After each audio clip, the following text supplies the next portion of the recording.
Welcome, deep divers.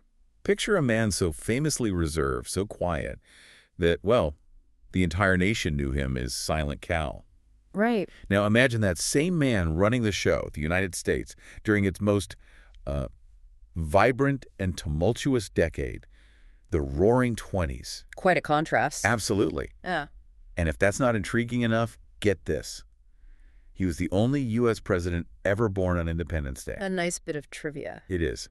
And then his presidential oath, administered by his own father, by the flickering light of a kerosene lamp, middle of the night, in a remote Vermont farmhouse. It's a compelling image, isn't it? A figure really steeped in paradox right from the very start of his public life. And that paradox is really key to understanding him, isn't it? This quiet man navigating such a boisterous era. Definitely. Today we're diving deep into the life and presidency of John Calvin Coolidge, Jr., the 30th President of the United States. He served from 1923 to 1929, a truly pivotal time, when America was really coming into its own. Now, while he's widely remembered for that taciturn personality and his unwavering commitment to small government conservatism. Which is true, of course. Right. But we're going to show you that he's a figure far more complex and influential than he's often given credit for. His policies, his principles, whether you agree with them or not, they still spark debate and echo powerfully in our political discussions today. They really do. And our mission in this deep dive is, well, it's to shortcut your way to being truly well-informed about Coolidge. We've meticulously sifted through a rich collection of articles, biographies, historical analyses. A lot of material. A lot. And we've pulled out the most important nuggets of knowledge and insight. You'll get those surprising facts, maybe just enough humor to keep you engaged, ensuring you walk away with a comprehensive understanding of his journey, his policies, some quite groundbreaking and the lasting arguments around his legacy. And crucially, you'll get all of this without feeling, overwhelmed by just tons of historical data. Exactly. Think of us as your expert guides to this fascinating stuff. We've compiled biographical details, in-depth policy analyses, the broader historical context, and some genuinely captivating anecdotes to help us navigate Coolidge's world. We'll trace his path from a pretty humble Vermont upbringing, all the way to the highest office in the land. So to truly appreciate Coolidge's journey, we really need to start at the beginning. Let's dig into his earliest influences, his roots. Okay, so to really get a handle on the man who would become president, we need to ground ourselves in his origins. Let's dive into Coolidge's roots. He was born John Calvin Coolidge, Jr. on July 4th, 1872. Independence Day. Independence Day, in Plymouth Notch, Vermont. That makes him the only U.S. president with a birthday on the 4th of July, which is, pretty cool distinction. It is. And from very early childhood, apparently he was always addressed by his middle name, Calvin. It was a family tradition, honoring John Calvin, the Protestant reformer. Yeah, and that detail kind of hints at the deep-seated values within his family, doesn't it? And a key insight here is how far back his American lineage goes and what that really signified. His family tree isn't just a list of names. It's like a living tapestry of early American history. Right.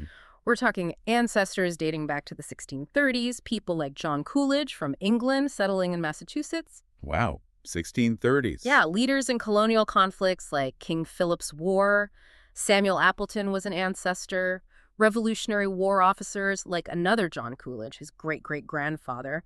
And generations of state legislators, including his own grandfather, Calvin Coolidge. So this wasn't just a family. It was a lineage steeped in civic duty public service. Exactly. It almost feels like it was predestining Coolidge for his own political path, in a way. It sounds like his family wasn't just his lineage, but really the crucible of his character. How specifically did his father's industriousness and those, early losses imprint on his famously reserved personality? Well, his immediate family definitely shaped him profoundly. His father, John Calvin Coolidge Sr., was a truly industrious man, a prosperous farmer, storekeeper, a dedicated public servant. Held lots of local offices. Oh, yeah. Justice of the Peace, tax collector, served in both houses of the Vermont General Assembly, a pillar of the community. But young Calvin experienced significant loss early on, didn't he? He did. His mother, Victoria Josephine Moore, died when she was just 39. Calvin was only 12. Possibly from tuberculosis. Oh, that's young. Very. And then, when he was 18, his younger sister, Abigail Grace Coolidge, died at 15, likely from appendicitis. Wow. 2 major losses as a teenager. Yeah. His father did later remarry and live to be 80, but those early losses, They stick with you. That's a powerful observation. So these early losses, coupled with his father's, unwavering industriousness and strong work ethic, that must have played a huge role in shaping the young Coolidge. Undeniably. It likely contributed to his famously reserved nature, that quiet determination that would define his public and private life. This sort of stoicism, maybe born of early hardship, it really became a hallmark of his public image later on. So with these foundational experiences, marked by both discipline and, profound loss, a young Coolidge starts to forge his intellectual identity.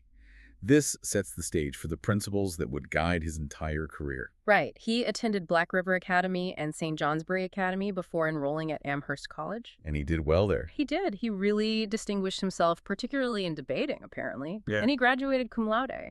But it wasn't just about the grades or the debating trophies. It was about the ideas he encountered there. Okay, like what? Well, while at Amherst, he was deeply influenced by his philosophy professor, Charles Edward Garman.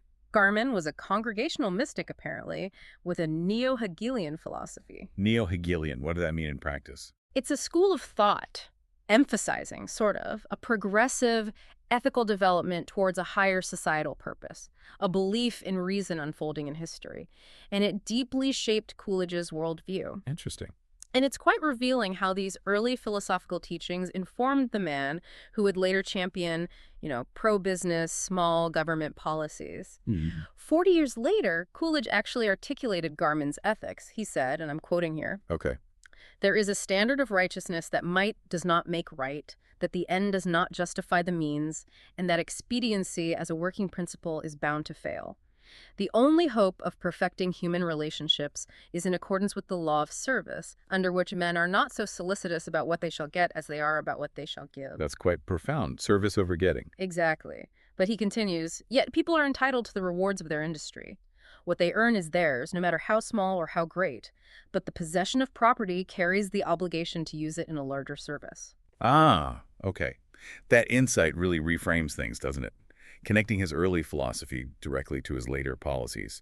So it wasn't just about making money, No. but the ethical framework around it, the responsibility that comes with property and wealth. Precisely. It's about responsibility, not just accumulation. A profound connection, as you say. So after graduating from Amherst at his father's urging, Coolidge moves to Northampton, Massachusetts. Yeah. Pursues law. Right. He didn't go to law school, though, which was common then. He apprenticed with a local firm, Hammond and Field. He read law, passed the bar. Admitted in 97. Yep, admitted to the Massachusetts bar in 1897. By 1898, he opened his own law office. What kind of law did he practice? Mostly commercial law. He built a reputation as a, diligent attorney for local banks and businesses. And interestingly, he had a belief in staying out of court whenever possible. Huh. Already showing that quiet, practical approach. Very characteristic, yes. Much like his personal demeanor. And his personal life also took a significant turn during this period. Right, he met his wife, Grace Goodhue. Yes, in 1903, she was a University of Vermont graduate and a teacher at the Clark School for the Deaf in Northampton. A very different personality, apparently quite vivacious. Opposites attract, maybe? Perhaps. They married on October 4th, 1905, in a small ceremony. Apparently, Grace's mother initially objected to the marriage. Why? Her impression of Coolidge was, stern and uncommunicative, but they overcame it. And the honeymoon story is quite telling, isn't it? It is. They went to Montreal, planned for 2 weeks, but Coolidge requested they cut it short after just 1 week. Back to work. Seems likely. Years later, he wrote of her, quite touchingly, "For almost a quarter of a century she has borne with my infirmities, and I have rejoiced in her graces." It suggests this deep appreciation for her balancing spirit. They went on to have 2 sons, John, born in 1906, and Calvin Jr., born in 1908. Yes, but tragedy would strike their family quite devastatingly. In June 1924, while Coolidge was president. Right, this was during his presidency. Yes. Calvin Jr. died. He was just 16 years old, died from sepsis. How did that happen? It was something seemingly small, wasn't it? Tragically small. He developed a blister on his toe while playing tennis on the White House courts without wearing socks. The blister got infected, and the infection spread rapidly. Sepsis. Oh, that's just heartbreaking, especially for a father and a president. It's truly awful for any parent. But for a man as reserved as Coolidge, already known as Silent Cal, this personal tragedy seemed to cast an even deeper shadow. Did it affect his presidency? Well, a psychiatric biographer even suggested that Coolidge, quote, ceased to function as president in the same way after his son's death, displaying symptoms consistent with major depressive disorder. Wow. His elder son, John, confirmed it years later, saying it hurt Coolidge terribly. It's just a sobering reminder of the immense human cost often hidden beneath the surface of public office. How intensely personal grief can impact even the most public figures. That profound personal grief, especially while holding the highest office, it must have been almost unimaginable. And it makes you wonder how that internal struggle maybe further solidified that public image of quiet stoicism. It's very possible. Throughout his life, Coolidge was known for his frugality, too. Preferred renting homes rather than owning, even as president. Really? Even in the White House years, they rented elsewhere. Or just before? Well, before the presidency, certainly. They rented in Northampton. The family were active members of Northampton's Edwards Congregational Church, grounding him in tradition, personal discipline. So all these experiences, the family lineage, the early losses, the philosophical grounding, the tragedy, this was the bedrock upon which his political career was built. Absolutely. All key elements of the man. #2, the ascendancy in Massachusetts politics, 1898 and 1921. Okay, so from these formative years, Coolidge begins his climb in Massachusetts politics, a journey that, eventually leads him to the national stage. The Republican Party was dominant in New England then. Oh, very much so. And Coolidge quickly became active. He campaigned for Republican presidential candidate William McKinley back in 1896, joined the Republican City Committee the following year. So he started at the local level. Very much a step-by-step approach. Pragmatic. In 1898, he was elected to the City Council of Northampton. It was a non-salaried position, but gave him valuable early political experience, learning the ropes of local governance. Right. Then city solicitor. Yes, from 1899 to 1901. Gained legal experience, got a modest salary, $600, which you said is about $22,000 today. Roughly, yeah. He even briefly served as clerk of courts, but resigned because it restricted him from practicing law. Still committed to his legal career at that point. And here's that little anecdote that gives us a glimpse of the silent cowl persona even back then. His only defeat at the ballot box. Right, the school board election in 1904. Yeah, 1904. He ran for the Northampton School Board and lost when someone told him his neighbors voted against him because he didn't have any children in the schools. He just gotten married. Right. Recently married Coolidge reportedly replied, with that signature dry wit, might give me time. Classic Coolidge. That subtle humor, it hints at the man we'd come to know. So from local politics, he steadily moves up to the state level. Correct. In 1906, elected to the Massachusetts House of Representatives, served 2 terms. And interestingly, he was known as a progressive Republican during this period. Progressive. How so? He supported measures like women's suffrage and the direct election of senators, even while generally voting with his party. So it shows a kind of nuanced approach to his conservative leanings early on, a willingness to embrace certain reforms. He also forged some important political alliances, right, which seems crucial for his rise. Showed some strategic thinking. Absolutely critical. One was with U.S. Senator Winthrop Murray Crane, who controlled the powerful western faction of the Massachusetts Republican Party. Coolidge was from the west of the state. Okay, geographical connection. And another key alliance was with Guy Currier. Currier provided the social distinction, the wealth, the connections that Coolidge himself lacked initially. That proved very helpful throughout his career. So after the state house, he goes back home. Returns to Northampton, gets elected mayor, serves from 1910 to 1912. Was he effective as mayor? Seems so. Achieved some impressive results, increased teacher salaries, retired some city debt, even managed a slight tax decrease. And he was reelected with an increased margin, showing his local popularity and effectiveness as a, pragmatic leader. Then back to Boston to the state senate. Elected to the state senate in 1911.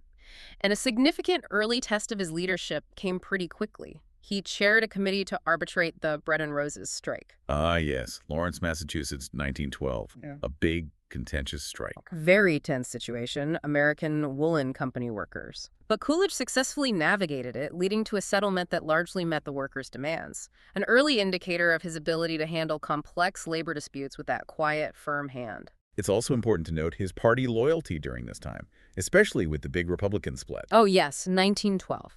The Taft versus Roosevelt split. The Bull Moose Party. Right. The party was tearing itself apart. Deeply split between the progressive wing, backing Teddy Roosevelt, and the conservative wing, supporting Taft. Despite his own progressive leanings on some issues, Coolidge remained loyal to the official Republican Party. And that paid off. While he was reelected to the Senate with an increased margin, further solidifying his position, showed his commitment to party unity, which Republicans valued. Then, January 1914, he gets a big promotion within the Senate. Yes, with help from Senator Crane, and also his pro-women's suffrage stance, still quite progressive, then Coolidge was unanimously elected president of the state Senate, a powerful role. And it was in this role that he delivered that famous speech, Have Faith in Massachusetts. That's the one. Now, this speech, it isn't just a catchy title, is it? It seems like a really foundational text for understanding Coolidge's whole approach. Restrained, principled. Even as a progressive Republican, yes, it really lays out his governing philosophy. What did he say? He said, "Do the day's work. If it be to protect the rights of the weak, whoever objects, do it. But then also, don't expect to build up the weak by pulling down the strong. Don't hurry to legislate. Give administration a chance to catch up with legislation." Protect the weak, but don't tear down the strong, and slow down on making laws. Exactly. It was extremely well received, garnered him admirers across the state, significantly boosted his profile, really laid the groundwork for higher office. So that speech was a crucial turning point, crystallizing his image and philosophy. Absolutely. Bolstered by the success and encouraged by supporters like Frank Stearns, a Boston department store executive who became another key ally and lifelong friend, Coolidge ran for lieutenant governor. Paired with Samuel McCall for governor. Right. Coolidge's Western Massachusetts base helped balance the ticket geographically. They won the 1915 election, and Coolidge defeated his opponent by over 50,000 votes, a clear sign of his growing appeal statewide. And as lieutenant governor, from 1916 to 19, he wasn't just ceremonial. No, he took on a significant administrative role.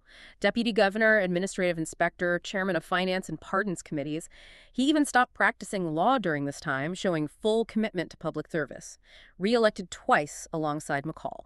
Then McCall retires, and Coolidge makes his move for the top job. Runs for governor in 1918, unopposed for the Republican nomination. His platform: fiscal conservatism, vague opposition to prohibition, support for women's suffrage, and support for American involvement in World War I, which was ongoing then. How did the election go? He won the general election, but by a surprisingly narrow margin of just under 17,000 votes. Close call. But as governor, after WWI ended, he delivered.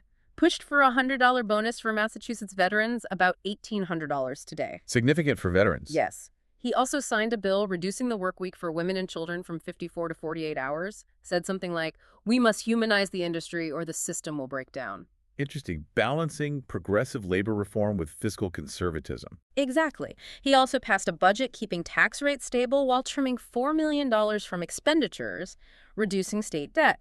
Delivered on those fiscal promises. And he wasn't afraid to use the veto pen. Not at all. Famously vetoed a 50% pay increase for legislators. That must have been popular with voters, if not legislators. Likely. And despite his personal opposition to prohibition, he held that privately he vetoed a bill in May 1920 that would have allowed selling low-alcohol beer and wine. Why? Constitutional supremacy. He declared, "Opinions and instructions do not outmatch the Constitution. Against it, they are void." Deep respect for the rule of law above personal preference or public sentiment. But the event that really catapulted him onto the national stage was the Boston police strike of 1919. Oh, absolutely pivotal. Boston police officers planned to unionize with the American Federation of Labor, the AFL. Police Commissioner Edwin U. Curtis strongly opposed this, suspended the union leaders. And the police walked out. About 3/4 of the force went on strike. This led to sporadic violence, rioting in the city. A major public safety crisis unfolded. What did Governor Coolidge do? Initially, he deferred to local authorities, which was characteristic. But when the situation escalated, he acted swiftly, called up more units of the National Guard, restored Commissioner Curtis to office, and took personal control of the police force. And Curtis fired the strikers. All of them.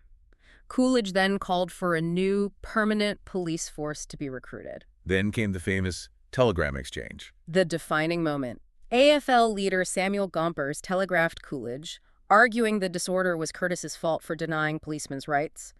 Coolidge's public reply was electrifying. It just shot him into the national consciousness. What did he say again? It's such a famous line. "There is no right to strike against the public safety by anyone, anywhere, anytime," he added. I am equally determined to defend the sovereignty of Massachusetts and to maintain the authority and jurisdiction over her public officers where it has been placed by the Constitution and laws of her people. Wow. So direct, so forceful, Yeah. especially given the context. Exactly. This was right in the middle of the first Red Scare. Intense anti-communist fear, paranoia about revolution sweeping the country after Russia. So his stance resonated. Powerfully.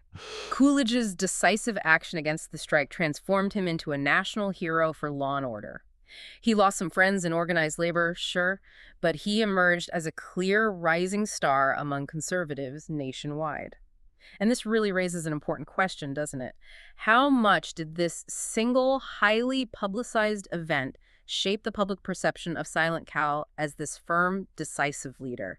And how much did it propel him onto the national stage almost overnight? That's a fantastic point. It makes you really consider the power of one defining moment. Yeah. How quickly did that image of the firm leader solidify after Boston? Well, the electoral consequences were immediate and dramatic. His actions were widely publicized by supporters. And in the 1919 gubernatorial election, His re-election did. right, he faced the same opponent as in 1918, but this time he won by an astounding 125,101 votes. Whoa. Compared to less than 17,000 the year before. More than 7 times his previous margin.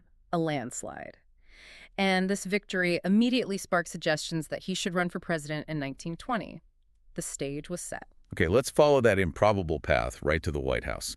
The 1920 Republican National Convention sounds like it was quite something. Oh, it was. Most delegates were chosen by state party caucuses back then, which meant the field of presidential candidates was really fragmented, lots of local favorites. And Coolidge was one of those? He was one, placed as high as 6th in early voting, but he wasn't really seen as a serious contender by the powerful party bosses who were mostly U.S. senators pulling the strings behind the scenes. So who did the bosses want?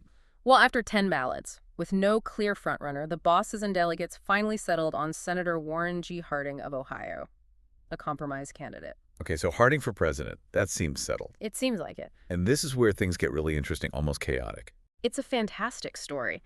After picking Harding, the party bosses also announced their choice for vice president, Senator Irvine Lenroot of Wisconsin. Then they just left. They left, assuming the delegates would just rubber stamp their choice. Apparently so. But a delegate from Oregon, Wallace McClement, who had read Coolidge's Have Faith in Massachusetts speech and was inspired. Ah, the speech again. Right. He spontaneously proposed Coolidge for vice president instead, and the suggestion, as the sources say, caught on quickly. The rank-and-file delegates were, quote, craving an act of independence from the absent bosses. So the delegates revolted against the boss's pick. Exactly. Led to Coolidge's totally unexpected nomination for vice president, completely reshaped the ticket, set him on this unforeseen path. It's a great example of, grassroots momentum defying the establishment. A truly pivotal moment. Absolutely remarkable. So with the ticket unexpectedly set, Harding and Coolidge, they faced the Democrats in 1920. Right. James M. Cox and a young Franklin D. Roosevelt. Major issues were things like joining the League of Nations, the legacy of progressivism. How did the campaign play out? Harding ran his famous front porch campaign from home in Ohio. Very traditional. Let the voters come to him. And Coolidge? Coolidge hit the trail, traveled through the Upper South, New York, New England. But his audiences were carefully limited. Either people already familiar with him or those who appreciated his concise, short speeches. Already leaning into the Silent Cal thing, even on the campaign trail. Brevity is a virtue. Seems that way. It worked.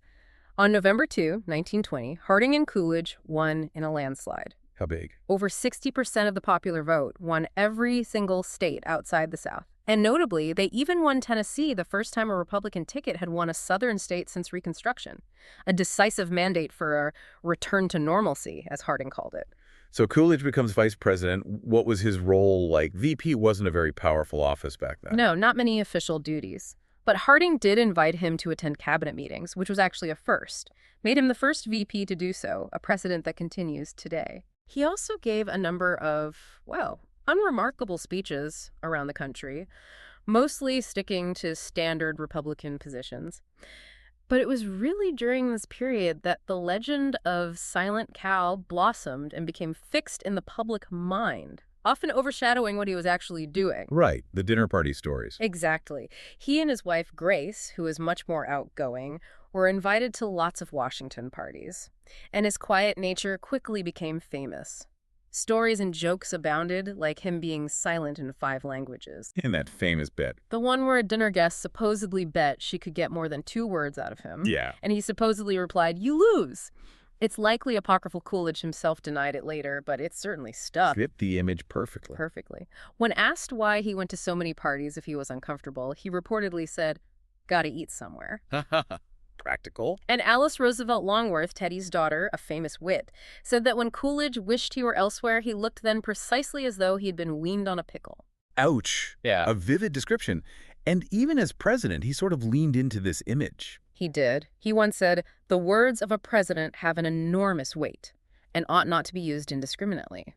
He even told actress Ethel Barrymore, with that dry wit, "I think the American people want a solemn ass as a president, and I think I will go along with them." He had a sense of humor about it then. It would seem so. But this does raise that important question. Was Silent Cal a carefully constructed persona, a natural disposition, maybe even a coping mechanism after his son's death? That's the core question, isn't it? Historians still debate it. Was it a shrewd political tactic in a noisy era? Or just who he was, maybe deepening after that terrible loss in 1924? Right. Dorothy Parker's cynical remark when he died, "How can they tell?" really highlights how pervasive that quiet reputation was. Yeah. His ability to both embody and maybe cultivate this image is quite unique. Makes you wonder about the real man beneath the silence. It's truly a captivating part of his story. And then that sudden presidential ascension. August C., 1923. President Harding dies unexpectedly. Heart attack in San Francisco during a speaking tour. And where was Vice President Coolidge? Visiting his family home in Plymouth Notch, Vermont, a place so rural it lacked electricity and a telephone, truly off the grid. So how did he find out? News arrived via messenger. Middle of the night, hand-delivered. Coolidge got the word, dressed, said a prayer, then came downstairs to greet reporters who had somehow already gathered outside the farmhouse. Amazing how fast news traveled even then. And then came that truly unique, almost theatrical moment in American history. His father, John Calvin Coolidge Sr., who happened to be a notary public and a justice of the peace. Right, his father swore him in. Administered the oath of office right there in the family parlor by the flickering light of a kerosene lamp, 2:47 a.m., August 3, 1923. Incredible scene. And then what? After being sworn in as the 30th president, Coolidge simply returned to bed. The epitome of quiet dignity, even in that extraordinary moment. Imagine the quiet drama, the profound dignity of that scene. It's such a powerful image, part of American lore now. Absolutely. And there's a little footnote to that. The next day, back in Washington, Coolidge was secretly sworn in again. Why? By Justice Adolph A. Holing Jr. of the D.C. Supreme Court. It was purely precautionary, to prevent any potential legal questions about a state official administering a federal oath. This second oath-taking actually remained a secret for years, only revealed in 1932. Wow. A remarkable, almost clandestine start to a presidency that would really shape the decade. So, stepping into the Oval Office after Harding's sudden death, the nation wasn't quite sure what to make of Coolidge. He'd kept a pretty low profile as VP. Many even expected him to be replaced on the 1924 ballot. Right. And he immediately faced this huge challenge, restoring public confidence after all the Harding administration scandals. Teapot Dome being the most notorious, trust in government was really shaken. How did he handle that? Did he clean house immediately? He took a very methodical, principled approach, not impulsive. He believed those under suspicion were entitled to the presumption of innocence. He felt thorough Senate investigations would suffice, rather than, hasty condemnations. So let the process play out. Let the process play out. However, he did personally demand the resignation of Attorney General Harry Daugherty when Daugherty refused to cooperate with those investigations. Okay, so he acted when necessary. Yes. And then he meticulously arranged for a full briefing on all the wrongdoing from various experts to ensure no loose ends remained. This quiet, deliberate approach slowly began to rebuild trust, which was critical for the presidency at that time. And then, December 6, 1923, he addresses Congress. What was significant about that speech? Well, content-wise, he notably supported many of Harding's policies: formal budgeting, immigration restrictions, arbitration of coal strikes. But the truly significant thing was the delivery. How so? It was the very first presidential speech ever broadcast over the radio. The first ever. Wow. A truly pioneering moment in presidential communication. It allowed him to connect directly with the American public in an entirely new way, bypass the newspapers to some extent. That's huge. So his first year in office, 1924, See some important legislative action. Yes, several key acts reflecting his priorities.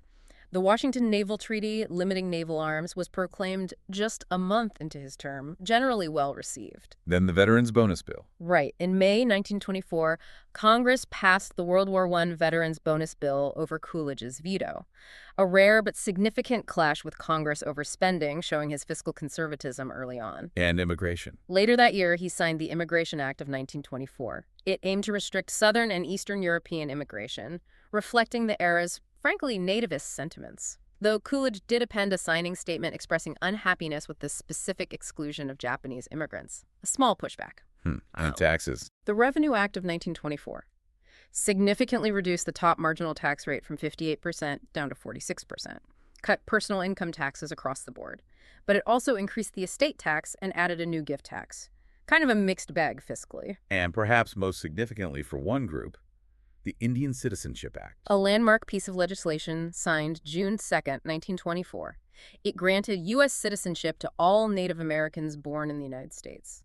Now, about two-thirds already had citizenship through various means: marriage, military service, land allotments. Right. But this act completed the process for all remaining Native Americans living on reservations, extending full rights to a long marginalized group. A very important step. So looking ahead to the 1924 election, Coolidge seeks the nomination in his own right. Yes. And he gets it easily. Nominated on the first ballot at the Republican convention in Cleveland, solidified his grip on the party.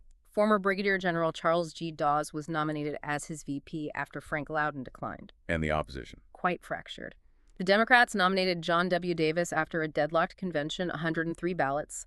Charles W. Bryan was his VP. 103 ballots. Wow. Yeah. And critically, Robert M. La Follette, a progressive Republican senator, split from the GOP to form a new progressive party. This led many to believe a Democrat would win, just like in 1912 when Taft and Roosevelt split the Republican vote. But then personal tragedy strikes Coolidge again right in the middle of this campaign. Yes, just as things were ramping up, his younger son, Calvin Jr., dies in June 1924. That devastating infection from the blister. How did that affect the campaign and Coolidge himself? He became deeply withdrawn, outwardly even more subdued than usual. He later said, quite profoundly, that when he, the son, died, the power and glory of the presidency went with him. Oh, heartbreaking. His campaign became notably subdued, reflecting his grief and his naturally non-confrontational style. He delivered speeches on his theory of government, and several were broadcast over the radio again, pioneering that medium, allowing his quiet, measured voice to reach millions directly. So, despite the Republican split, despite his subdued campaign, how did the election turn out? A resounding victory for Coolidge. He won every state outside the South except Wisconsin, which was La Follette's home state, secured 382 electoral votes, won the popular vote by 2.5 million. A powerful affirmation of his leadership, and maybe a testament to the nation's desire for stability and prosperity under his quiet guidance. Moving beyond the election then, his presidency famously coincides with the Roaring Twenties. This period of, well, really rapid and expansive economic growth. The Coolidge prosperity, as it was often called. Right. And he became known for his hands-off governing approach, his staunch pro-business stance. Many credited these policies for the era's boom. His philosophy on this was really summed up in that 1925 speech to newspaper editors, where he famously said, "After all, the chief business of the American people is business." That's a quote everyone remembers. They are profoundly concerned with buying, selling, investing, and prospering in the world. It perfectly captures his belief in the central role of commerce, private enterprise, prosperity as the natural outcome of unburdened economic activity. Interestingly, though, he largely entrusted a lot of the administration's industrial policy to his Secretary of Commerce, Herbert Hoover. Who was very activist, wasn't he? Very. Hoover energetically used government auspices to promote business efficiency, help develop new industries like airlines and radio. So while Coolidge kept his personal hands-off style, he allowed cabinet members like Hoover to be quite proactive, especially in fostering business growth. That's a key distinction. However, Coolidge himself generally disdained direct federal regulation of business. He appointed men to the Federal Trade Commission, the Interstate Commerce Commission, who did little to restrict business activities. So the regulatory state was pretty minimal. One biographer described it as thin to the point of invisibility. But it's important to understand this in the context of the era's federalism. How so? Historian Robert Sobel points out that Coolidge's seemingly contradictory stances supporting worker protections as governor, but not pushing for them as president, were likely due to the prevailing understanding of federal versus state responsibility. Things like wages, hours, child labor.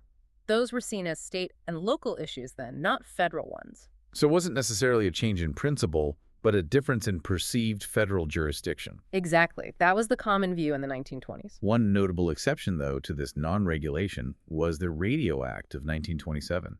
Right. He signed that act, established the Federal Radio Commission, imposed the equal time rule for broadcasters, restricted licenses to stations serving the public interest, convenience, or necessity. Why regulate radio but not other industries? Well, radio was burgeoning, chaotic. Someone needed to assign frequencies, bring order. It was seen as a necessary step for the public good.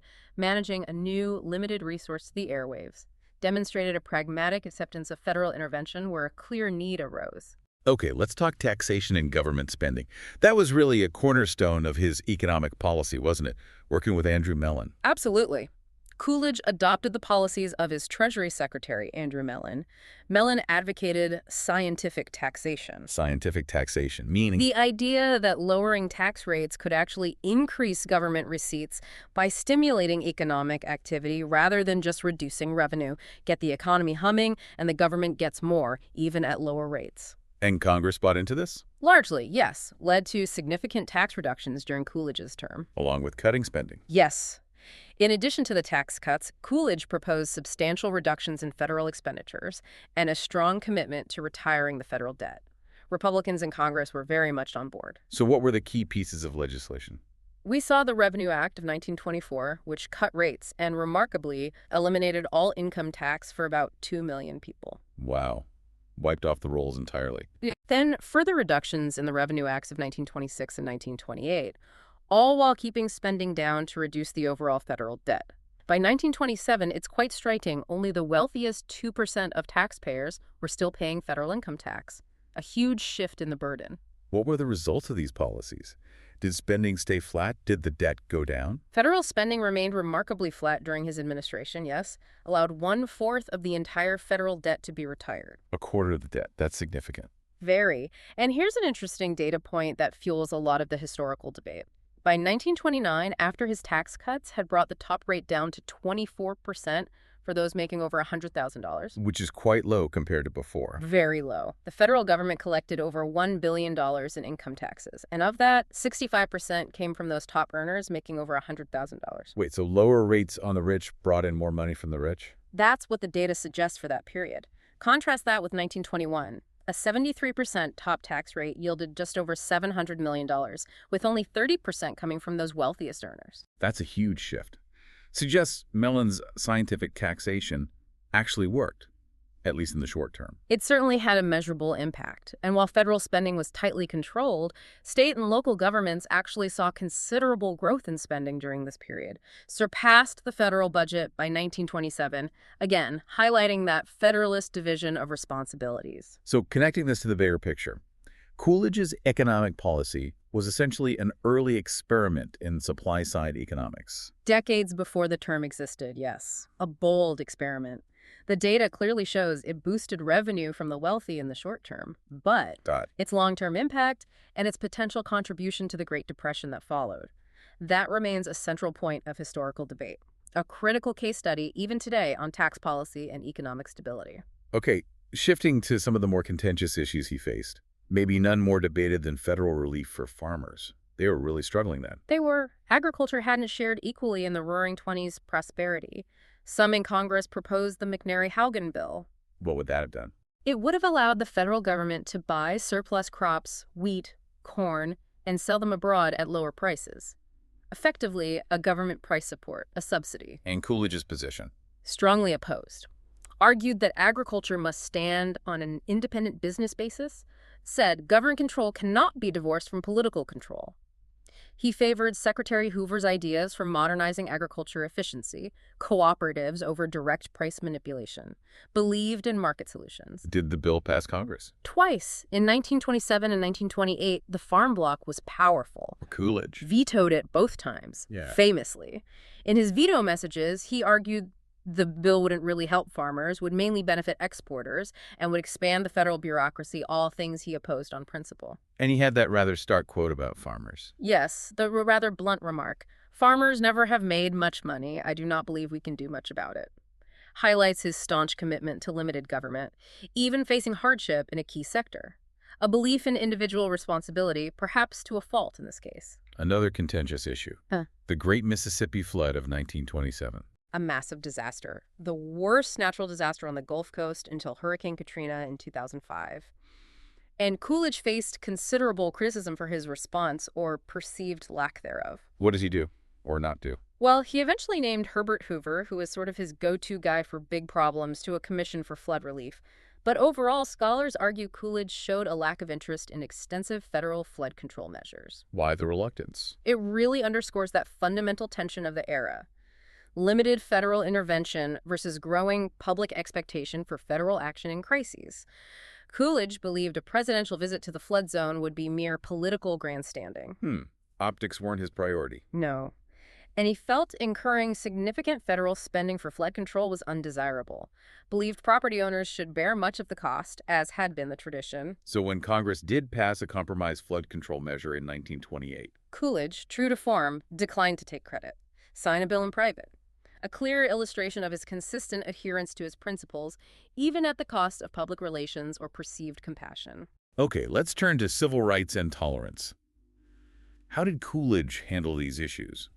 One biographer called him devoid of racial prejudice. Yes, but he rarely took a leading role on civil rights, often prioritizing states' rights and local control, which often meant inaction on racial injustice.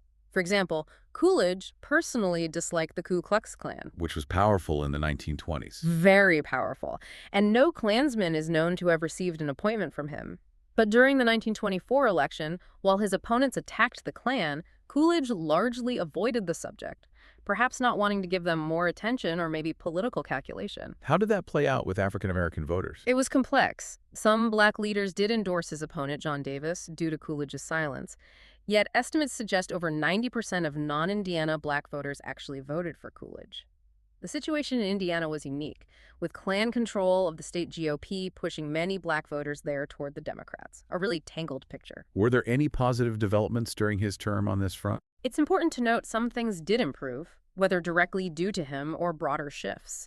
Lynchings of African Americans decreased during his administration, and millions of people actually left the Ku Klux Klan during his tenure.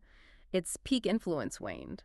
Did he use this platform at all? Speak out? He did, at times. In his first State of the Union, he declared that African Americans' rights were just as sacred as those of any other citizen, and that protecting those rights was a public and a private duty. Strong words. Did he push for legislation? He repeatedly called for federal laws to make lynching a federal crime. But Congress, particularly Southern Democrats, consistently blocked such legislation. Legislative gridlock was fierce on this issue. But he did sign the Indian Citizenship Act. Yes, as we mentioned, June Tech, 1924, granting citizenship to all Native Americans living on reservations, a very significant positive step. Any other notable public statements? Yes. On June 6, 1924, he gave a commencement address at historically black Howard University. He publicly thanked and commended African Americans for their rapid advances in education, contributions to society, and eagerness to serve in WWI, all while facing discrimination. That must have been meaningful. And later, in October 1924, during the election campaign, he gave a speech stressing tolerance of differences as an American value. Thanked immigrants for their contributions, noted diversity caused conflict in Europe but was harmonious for the U.S., perhaps optimistically, urged immigrants to reject race hatreds and prejudices. These public statements, even without sweeping legislation, offered an important moral stance from the presidency. Okay, turning to foreign policy. You mentioned he wasn't particularly interested in world affairs. Not his primary focus, no. Largely centered on U.S. business, trade, and maintaining the status quo at home. He held a strong non-interventionist foreign policy viewpoint, supported American exceptionalism. He saw the 1920 election as a clear rejection of Wilson's idea of joining the League of Nations, believed the League just didn't serve U.S. interests. But his administration did engage internationally, right? Yeah. Just maybe cautiously. Cautiously and with a focus on American interests, yes. He spoke in favor of joining the World Court, the permanent court of international justice. But with conditions. Yes, provided the U.S. wouldn't be bound by advisory decisions. Showing that characteristic caution, the Senate approved joining with reservations in 1926, but the U.S. ultimately didn't join after the League suggested modifications the Senate failed to act on. So close, but no cigar. What about the Dawes Plan? That seems like a significant intervention. It was, but primarily an economic one. 1924. The Coolidge administration nominated Charles Dawes to head a multinational committee. They produced this plan setting fixed annual amounts for Germany's WWI reparations payments and authorized a large loan, mostly from U.S. banks, to help stabilize the German economy. Good for Germany, good for U.S. banks getting repaid by allies. And he tried to continue naval arms control. Yes, building on Harding's successful Washington Naval Conference, Coolidge sponsored the Geneva Naval Conference in 1927 to further curb naval strength. But this effort failed.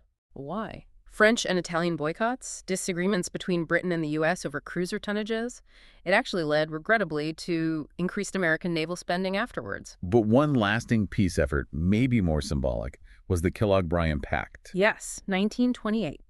Named for his Secretary of State, Frank B. Kellogg. This treaty committed signatories, U.S., UK, France, Italy, Germany, Japan, many others, to renounce war as an instrument of national policy. Did it work? Obviously not entirely. Well, it didn't ultimately outlaw war or prevent WWII, but it did provide a foundational principle for international law and diplomacy after WWII, shifted the moral landscape around aggressive war, making it illegitimate in principle. What about regional policies? The Soviet Union, Mexico. Continued Harding's policy of withholding recognition of the Soviet Union's standard anti-communist stance then. He normalized ties with post-revolution Mexico, recognizing new governments, supporting the elected government against the Cristero Rebellion, lifting the arms embargo. Appointed Dwight Morrow as ambassador, who did a good job avoiding further conflict. In Central America. The Caribbean. Still intervention is there. Mixed bag. Ended the U.S. occupation of the Dominican Republic in 1924. Ordered withdrawal of Marines from Nicaragua in 1925, but then had to redeploy them in 1927 after political instability flared up again. Sent Henry Stimson to mediate a peace deal, but that actually extended the U.S. military presence beyond his presidency. Showed the complexities of that region. And he went to Cuba. Yes, January 1928. Led the U.S. delegation to the 6th International Conference of American States in Havana, his only international trip as president. Made him the last sitting U.S. president to visit Cuba until Barack Obama in 2016. Wow, quite a gap. And Canada. Authorized the St. Lawrence Seaway Project, a massive system of locks and canals allowing large vessels passage between the Atlantic and the Great Lakes. Huge for infrastructure and trade. So, while often quiet, his foreign policy showed pragmatic engagement where U.S. economic or security interests were clearly involved. Okay, let's talk about his team. His cabinet, his judicial appointments. Did he keep Harding's people? Initially, yes, all of them. He believed that as successor to a president who died in office, he was obligated to keep Harding's counselors until the next election cycle, a move for continuity, stability after the scandals. Who are the key players in his cabinet? Andrew Mellon, Treasury Secretary, was arguably the most powerful, controlled financial policy. Some considered him more influential than Coolidge himself. Really? Well, on economic matters, certainly very influential. Herbert Hoover at Commerce was also prominent. Coolidge valued Hoover's ability to generate positive publicity for pro-business proposals and his energetic activist style in that specific area. Secretary of State. Charles Evans Hughes until 1925, a heavyweight. Then Frank B. Kellogg of Kellogg-Briand Pact fame. Attorney General, after Harry Daugherty resigned in disgrace in 24, was Harlan F. Stone, then John G. Sargent. And Vice President. He didn't have it for his first term, right? Correct. 1923 to 1925, no VP, because Harding died, meant no direct successor in line initially. Charles G. Dawes served as VP during his second term, 1925 to 1929. And Dawes notably clashed with Coolidge sometimes, especially over foreign policy, shows some internal tensions. What about the courts? Supreme Court appointments? Just one Supreme Court appointment. In 1925, he appointed Harlan F. Stone. The same Stone who was Attorney General. Yes. Fellow Amherst alumnus, Wall Street lawyer, conservative Republican, Coolidge brought him in as AG specifically to restore the Justice Department's reputation after Daugherty. Stone became a firm believer in judicial restraint on the court and was later appointed Chief Justice by FDR, interestingly. In lower courts. Any milestones there? He appointed 17 judges to the Courts of Appeals, 61 to district courts, and he made history by appointing Genevieve R. Klein to the United States Customs Court in 1928. She was the first woman ever named to the federal judiciary. That's a significant first. A progressive step for the time. He also signed the Judiciary Act of 1925, which gave the Supreme Court more discretion over its caseload, helping its efficiency. So after all these eventful years, the scandals, the economy, the personal tragedy, he decides not to run again in 1928, even though he was popular. Highly popular, yes. But in the summer of 1927, while vacationing in the Black Hills of South Dakota, he made that choice, issued that famously terse statement to reporters. The classic Coolidge statement. Just 10 words. I do not choose to run for president in 1928. Just like that. Did he explain further? After letting reporters absorb it, he elaborated a bit. If I take another term, I will be in the White House till 1933. 10 years in Washington is longer than any other man has had it. Too long. 10 years is a long time in that office. This decision, coming during prosperity and high popularity, really reveals a deeply personal understanding of the burdens of office. What did he say in his memoirs about it? He explained further, noting, "The presidential office takes a heavy toll of those who occupy it and those who are dear to them. While we should not refuse to spend and be spent in the service of our country, it is hazardous to attempt what we feel is beyond our strength to accomplish." Wow. Speaks to his quiet character, that self-awareness. Maybe the shadow of his son's death still lingering too? A sense of limits? Very possibly. A clear understanding of the personal cost. #V, post-presidency and death, 1929-1933. So after leaving office in 1929, Calvin and Grace Coolidge head back to Northampton, Massachusetts, to their home, the Beaches. But retirement for Coolidge, the man who believed in diligent work, wasn't exactly feet up on the porch. No, far from it. He kept active. Had a hacker runabout boat on the Connecticut River, apparently enjoyed boating. Nice image. He chaired the nonpartisan railroad commission surveying the country's transportation needs. Served as honorary president of the American Foundation for the Blind. He was a director of New York Life Insurance Company, president of the American Antiquarian Society, a trustee of Amherst College. Kept busy applying those administrative skills. Definitely. Applying them to various civic and corporate roles. And he even took up writing. He did.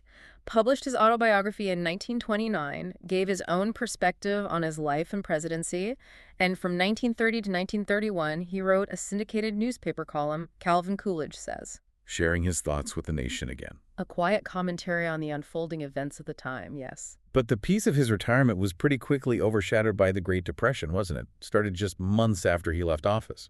Exactly. And with Herbert Hoover facing almost certain defeat in the 1932 election, some Republicans actually considered rejecting Hoover and trying to draft Coolidge to run again. Draft Coolidge. Did they think his popularity could save them? That was the hope, I suppose, that his image of prosperity and stability could somehow stem the economic tide. Was Coolidge interested? Not in the slightest. The former president made it crystal clear he was not interested, said he would publicly repudiate any draft efforts. Even though he apparently wasn't Hoover's biggest fan privately? Right, despite privately remarking about Hoover, "For 6 years that man has given me unsolicited advice, all of it bad. Ouch." Huh. But he still supported Hoover publicly. He did. Made several radio addresses supporting Hoover's re-election bid, showed his party loyalty, commitment to the ticket, even with his reservations. Hoover, of course, lost to Franklin D. Roosevelt in a landslide. And sadly, Coolidge didn't live much longer after that. No, he died quite suddenly. Coronary thrombosis, a heart attack at the Beaches. January 5th, 1933, he was only 60 years old. Just a few short years after leaving office. And shortly before his death, in a really poignant reflection of his personality, he told an old friend, "I feel I no longer fit in with these times." Wow. The sense of being out of step with the new era of the Depression and the New Deal dawning. It seems that way. He's buried in Plymouth Notch Cemetery, back in Plymouth Notch, Vermont, where his family home is maintained today as a historic site. A quiet resting place for Silent Cal. So what does history truly make of this silent president of the Roaring Twenties? It's complex, right? Despite being incredibly popular while in office. Hugely popular. His historical reputation is generally rated below average by modern historians. That's quite a shift. It is. Scholar David Greenberg notes that the Great Depression, starting so soon after Coolidge left office, seriously eroded his reputation. Fairly or unfairly, the crash cast a long shadow back on the preceding prosperity. What are the main criticisms historians level against him? Often criticized for a perceived lack of assertiveness, sometimes called a do-nothing president. The argument being he only enjoyed high approval because times were good and he didn't tackle underlying problems. Some also scrutinize him for signing laws that broaden federal regulatory authority, like the Radio Act, arguing it inadvertently paved the way for more federal expansion later, ironically contrary to his own philosophy. And the surveys, the rankings reflect this critical view. Often, yes. A 1982 Chicago Tribune survey of 49 historians ranked him 8th worst U.S. president. 8th worst. That's harsh. Yeah. In 2006, British journalist William Shawcross called him the worst president of the 20th century, though a more recent 2021 C-SPAN survey was a bit more nuanced. How so? It gave him higher marks for moral authority and administrative skills, acknowledging his integrity and competence. But it still ranked him only 24th out of 44 presidents overall, with poor ratings for setting an agenda and pursuing equal justice, reflecting those criticisms about his passive approach to some big issues. Yet, despite these often critical historical rankings, Coolidge's hands-off government approach, his fiscal conservatism, it continues to resonate strongly with modern conservatives, doesn't it? Oh, absolutely. His principles are frequently invoked in discussions about limited government, fiscal responsibility, the idea that too much government stifles prosperity. He's become something of an icon for that wing of political thought. It's really interesting how historical figures like Coolidge get reinterpreted, championed by different ideologies across generations. Ronald Reagan was a big admirer, wasn't he? Huge admirer. In 1981, President Reagan publicly praised Coolidge's laissez-faire policy as a model. And in a very powerful symbolic gesture, Reagan actually replaced a portrait of Thomas Jefferson in the White House cabinet room with one of Coolidge. Swapped Jefferson for Coolidge. That's a statement. A very clear nod to his admiration and a statement about his own conservative philosophy.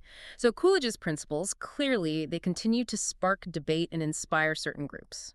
Now, one of the most surprising aspects of his legacy, something that really pushes back against the silent Cal stereotype, is his role as a communication innovator. Yes, this is often overlooked. Despite that reputation for being quiet, even reclusive, Coolidge was actually a pioneer in using new media.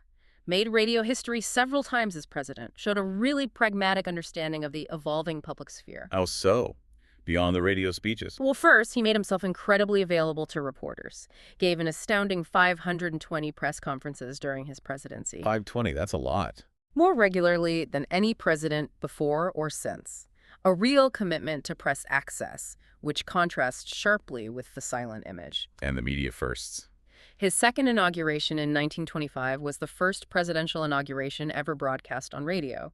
His December 1923 speech to Congress was the first presidential radio address, as we noted, bringing his voice directly into American homes. And film. Yes. August 1924, he became the first president to appear in a sound film. President Coolidge, taken on the White House grounds, using the cutting-edge phonofilm sound-on-film process. Groundbreaking stuff. You could actually hear the president speak on film for the first time. Exactly. He also famously welcomed Charles Lindbergh back after his 1927 transatlantic flight, presented him with the Medal of Honor.